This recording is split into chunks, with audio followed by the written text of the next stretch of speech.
سورہ بقرہ آیت نمبر 80۔ اعوذ باللہ من الشیطان الرجیم، بسم اللہ الرحمن الرحیم۔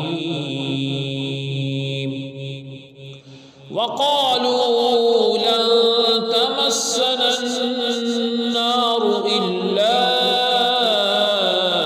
أياما معدودة قل اتخذتم عند الله عهدا فلن يخلف الله عهده أم تقولون على الله ما لا تعلمون۔ لفظی ترجمہ ہے وا اور قالو کہا انہوں نے، لن ہرگز نہیں تمسا چھوئے گی نہ ہم کو النار آگ الا مگر ایامن دن معدودہ گنتی کے۔ قل فرما دو اتخذتم کیا لیا تم نے عندہ پاس اللہ رب العزت کے عہدن وعدہ فا پھر لن ہرگز نہیں یخلفا خلاف کرے گا اللہ رب العزت عہدہ وعدہ ہو اپنا ام یا تقولون کہتے ہو تم علی اوپر اللہ رب العزت کے ما جو لا نہیں تعلمون تم جانتے۔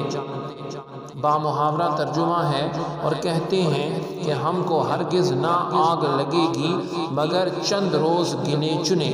کہہ دو کیا تم لے چکے ہو اللہ رب العزت کے یہاں سے قرار یعنی عہد کہ اب ہرگز خلاف نہ کرے گا اللہ رب العزت اپنے قرار یعنی اقرار اور وعدے کے، یا جوڑتے ہیں یعنی کہتے ہیں اللہ رب العزت پر جو تم نہیں جانتے۔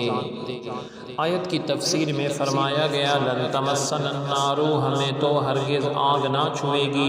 حضرت عبداللہ بن عباس رضی اللہ عنہما سے مروی ہے کہ یہودی کہتے تھے کہ وہ دوزخ میں ہرگز داخل نہ ہوں گے کیونکہ یہ اللہ رب العزت کے لاڈلے اور نعوذ باللہ اللہ رب العزت کے بیٹے ہیں، ان کی طرح ہیں، یہ گستاخی کرتے تھے۔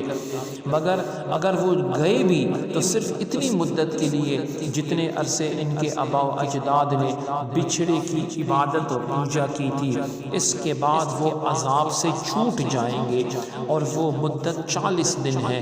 بعض یہودیوں نے تو یہ تعداد اس سے بھی کم کر دی اور کہا کہ ہاں یہ جو تعداد ہے وہ 7 دن ہے۔ اس پر یہ آیت کریمہ نازل ہوئی۔ چنانچہ اس آیت اور اس کے بعد والی آیت میں فرمایا گیا کہ اے حبیب صلی اللہ علیہ وآلہ وسلم تم ان سے فرما دو کہ کیا تم نے اللہ تعالی عز و جل سے کوئی وعدہ لیا ہوا ہے کہ وہ تمہیں چند دن کے لیے ہی جہنم میں ڈالے گا؟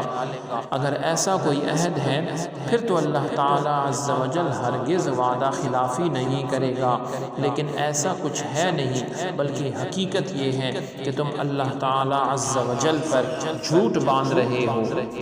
اور اللہ تعالی عز و جل تم سے ایسا وعدہ کیوں کرے گا کہ تم جہنم میں زیادہ عرصے کے لیے نہیں رہو گے، حالانکہ اللہ تعالی عز و جل کا قانون یہ ہے کہ جس نے گناہ کا ارتکاب کیا اور اس کے گناہ نے اس طرح اسے گھیر لیا، بلا من کسبا وَأَحَاطَتْ بِهِ خَطِيئَتُهُ گھیر لیا اس کو، تو یعنی وہ کفر میں جا پڑا تو وہ جہنم میں جائے گا اور ہمیشہ ہمیشہ وہاں رہے گا۔